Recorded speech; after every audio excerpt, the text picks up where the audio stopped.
Not my Hello work. mga kalasyong, for today's video, meron lang ako i-share sa inyo. Si client tumawag kagabi.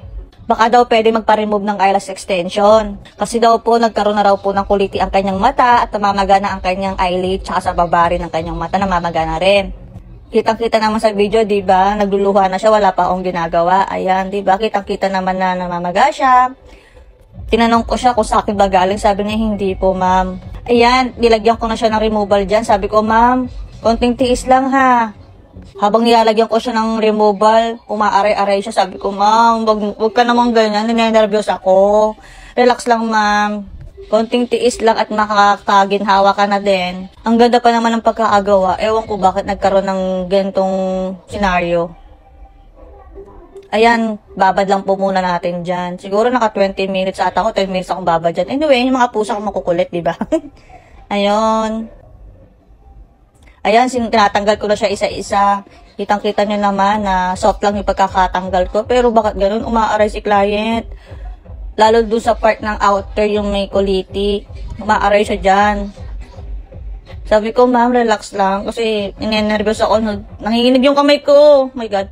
Alam nyo guys, habang tinatanggalan ko siya, medyo naiiyak ako talaga. Kasi ramdam ko yung sakit ni.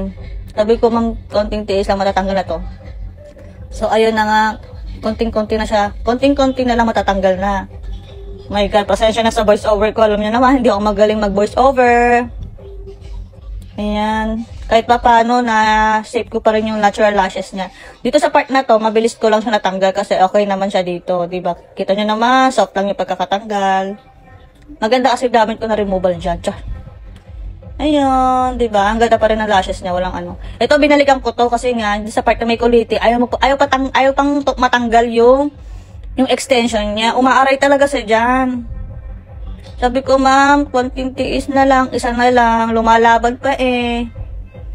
Habang tinatanggalan ko siya, sinasabihan ko siya na, ma'am, after po nito, ma'am, pahinga po kayo or pahinga po kayo, then pa-check up niyo po agad yung mata niyo para mabigyan po kayo ng gamot.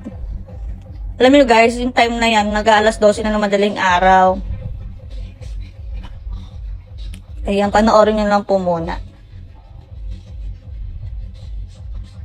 Ayun yung part na meron talagang kuliti. Isa na lang, lumalaban pa talaga. Kita nyo guys, namamaga yung eyelid niya. Ayan, tapos na. Meron pang isa eh, nasa gilid pala sa outer pa.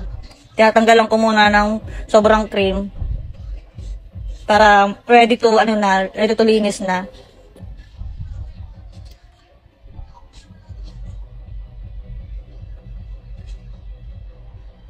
Yan, linis-linis muna natin. Sa part na yan, guminhawa na rin yung pakiramdam ko kasi natanggal ko siya ng maayos. Ayan, linisin muna natin. Bago natin padilatin si client. Pasensya na talaga guys, hindi ako marunong mag-voice over. Ayan. Sa paglilinis ko guys dyan, sobrang soft ng kamay ko dyan, sobrang gaan talaga. Yung gaan ng kamay ko, pinadoble ko pa. Ayan na siya, oh, diba? Kitang-kita nyo naman. Ito na siya ngayon. So, thank you!